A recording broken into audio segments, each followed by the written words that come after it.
तज्यज्ञस्य पुण्यपापाभ्यां स्पर्शो ह्यन्यतर्न जायते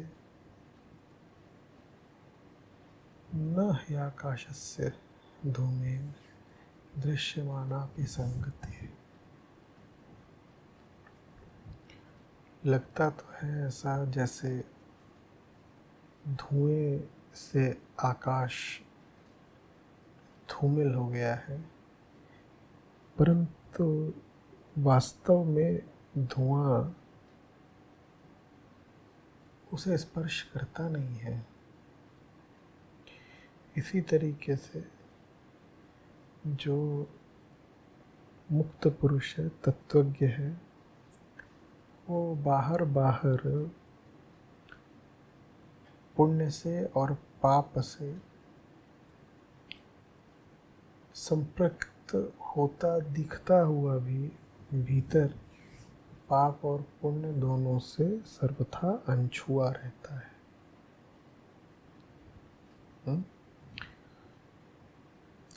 आकाश में सब कुछ है, पर आकाश को कुछ नहीं है।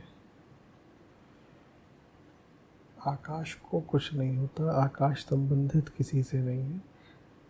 हाँ, आकाश में पर्याप्त स्थान है जिसमें सब तरह के कर्म होते रहें, संबंध बनते रहें। सारे संबंध आकाश में बनते हैं, पर आकाश का किसी से कोई संबंध नहीं बनता। यही स्थिति तत्वज्ञ की होती है। वो एक ऐसी पूर्णता में जी रहा है जिसमें अब वो किसी से संबंधित हो ही नहीं सकता। संबंध बनाने के लिए एक अधूरापन चाहिए, खालीपन चाहिए। वो अपने केंद्र में अब पूर्ण हो चुका है। वहाँ कोई रिक्तता, कोई खाली स्थान बचा ही नहीं है। वो चाहेगा भी तो संबंध बनाएगा कैसे? वहाँ पर वो पूरा है, अकेला है, पर्याप्त है, अनंत है। कहीं पर उसकी कोई सीमा होती तो उस सीमा के आगे जो लोग होते, जो कुछ होता, उससे वो कोई संबंध रख भी पाता, पर उसकी सीमा कहीं समाप्त नहीं होती।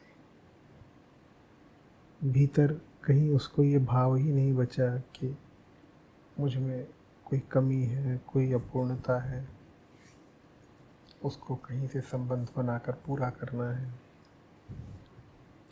ऐसा उसका कोई अब विचार नहीं, कोई भावना नहीं। हाँ, प्रारब्ध का खेल है कि शरीर मौजूद है, और शरीर मौजूद है तो शरीर संबंध बनाएगा भी। बस ये है कि शरीर के संबंध अहम को पूर्णता देने के उद्देश्य से अब नहीं बनेंगे। अहम ने शरीर को इस बाध्यता से, इस जिम्मेदारी से मुक्त कर दिया कि तुम जाओ और ऐसे रिश्ते बनाओ जो हमें परिपूर्ण कर जाए। हमने कहा हम परिपूर्ण हो गए और हम परिपूर्ण हैं, हम आत्मस्थ हैं, तो हे शरीर अब तुम पूरे तरीके से प्रकृतिस्थ होने के लिए स्वतंत्र हो। तुम्हें अब हमारी उम्मीदों का भार नहीं ढोना। और ऐसे में फिर जो संसार से व्यक्ति का रिश्ता बनता है वो कहलाता है सहजता। सहजता।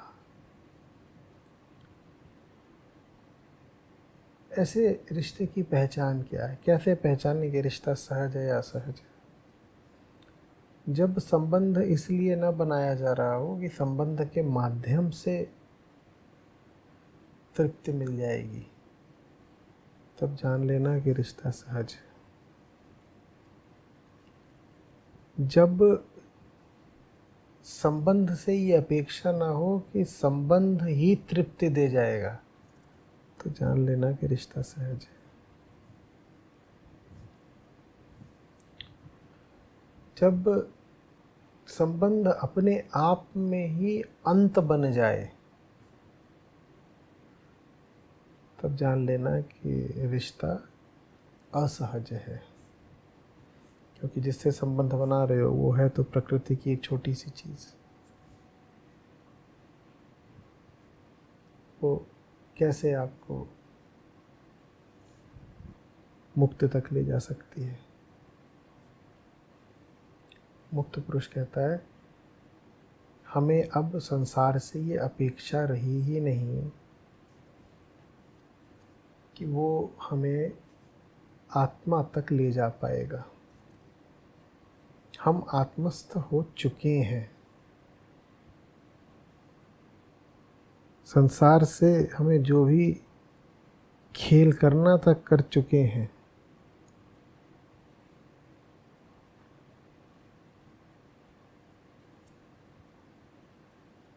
संसार अब हमारे लिए लीला भर है।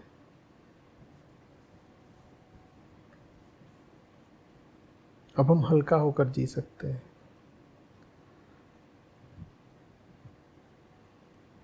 अब क्रीड़ा कर सकते हैं संसार के साथ। उसमें हार भी होगी जीत भी होगी, दोनों ही कोई अर्थ नहीं रखेंगे।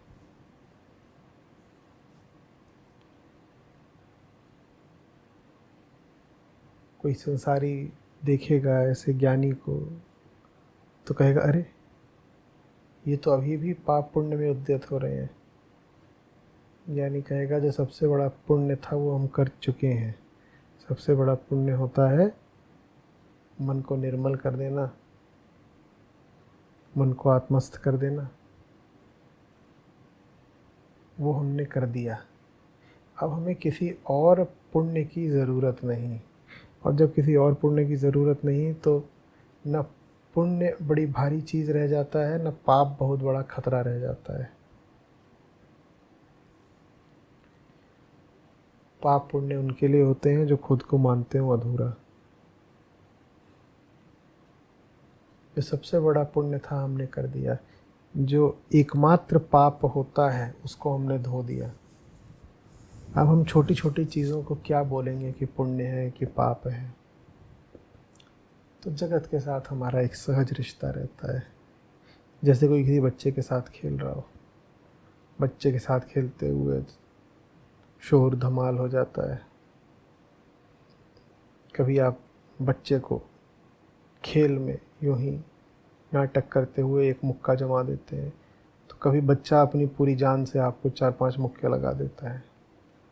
ये चल रहा है और कोई मूर्ख ही कहेगा कि इसमें कोई सार्थकता है।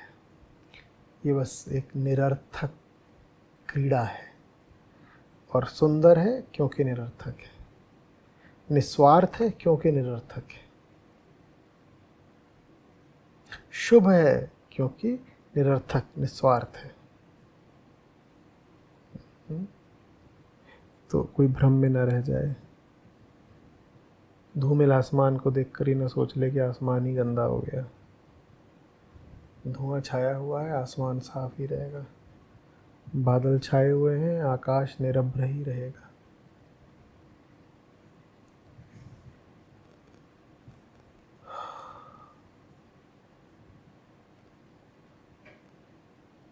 आकाश जैसी शुद्धता और अनछुआपन पा लेने के बाद न बादल खतरा रह जाते हैं, न चांद तारे, न धूल धुआं। अब व्यक्ति अस्तित्व को उपलब्ध हो जाता है।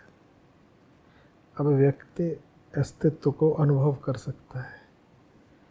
जो अभी कामनाओं के चलते अनुभव का खेल खेल रहे हैं वो कुछ अनुभव नहीं कर पाते, वो डरे डरे रहते हैं। वो उतनी ही दूर तक अनुभव कर पाते हैं जितनी दूर तक उनकी कामना अनुमति देती है। पर जिसको अब अनुभव से कुछ पाना नहीं, वो अनुभव में गहरा उतर सकता है। ज्ञानी गहरे अनुभव लेता है। ज्ञानी जगत के साथ निडर संबंध बना लेता है। यानी जीवन को पूरा जीता है। ये बात अच्छे से गांठ बांध लीजिएगा। जो जीवन के अनुभवों में जितनी ज़्यादा सार्थकता देखेंगे, जितना ज़्यादा महत्व देंगे, वो उतना कम अनुभव ले पाएंगे।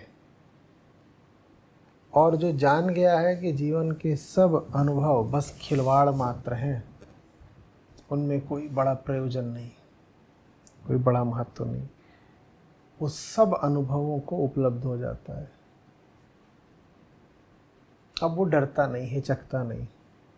ठीक वैसे जैसे उसे कोई गहरी कामना नहीं, उसी तरह उसे कोई गहरी हिचक नहीं। नहीं तो आम आदमी के अनुभव तो उसके पूर्वाग्रहों से सीमित होते हैं। कैसे बढ़ पाओगे अनुभवों में? आम आदमी के अनुभव तो उसकी कामनाओं द्वारा निर्देशित होते हैं। कैसे बढ़ पाओगे अनुभवों में? डर बैठा है, लालच बैठा है, मोह बैठा है, ये सब अनुभवों का रास्ता रोकते हैं। हमें आमतौर पे ऐसा लगता है कि जो जितना कामी होगा, लालची होगा, उतनी ज़्यादा अनुभव लेगा। नहीं, ऐसा नहीं है। वृत्तियाँ हमेशा अनुभव का रास्ता रोकती हैं। वृत्तियाँ अनुभवों को एक दिशा दे देना चाहती हैं, और जिस चीज़ को आपने दिशा दे दी, आपने उसका फैलाव रोक दिया। तो अगर जीवन सचमुच जीना है तो वो आत्मज्ञान द्वारा ही संभव है। मन की निर्मलता से ही होता है वो। मन जितना निर्मल होगा, मन उतना आत्मा होगा।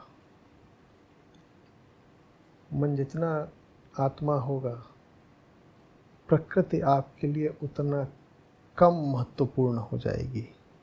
और जब कुछ कम महत्वपूर्ण हो जाता है तो फिर उससे खेला जा सकता है, निस्वार्थ भाव से, निष्काम भाव से। उसी में आनंद जी।